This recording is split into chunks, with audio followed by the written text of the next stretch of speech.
The standing cable fly is a chest isolation exercise that targets the pectoral muscles, especially the inner chest, while also engaging the shoulders and core for stability. Here's how to perform it with perfect form.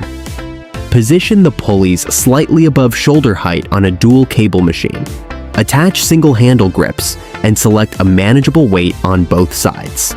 Stand in the center with a staggered stance. Grasp each handle with a slight bend in your elbows and step forward until there is tension in the cables. Arms extended out to your sides like a wide hug. With a controlled motion, bring your hands together in front of your chest in a wide arc, maintaining the bend in your elbows throughout. Squeeze your chest at the peak of the movement without letting your hands slam together. Pause briefly at the center, then slowly return to the starting position until you feel a stretch in your chest. Keep your chest lifted, shoulders down and back, and your core tight. Avoid using momentum. Control both the lift and return. Do not let your elbows straighten or lock out at any point.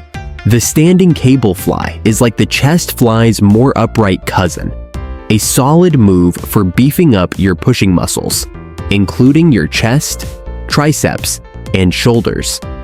Just a heads up, this exercise isn't the best for piling on the weight, unless your core is made of granite, since it demands a fair bit of balance and control.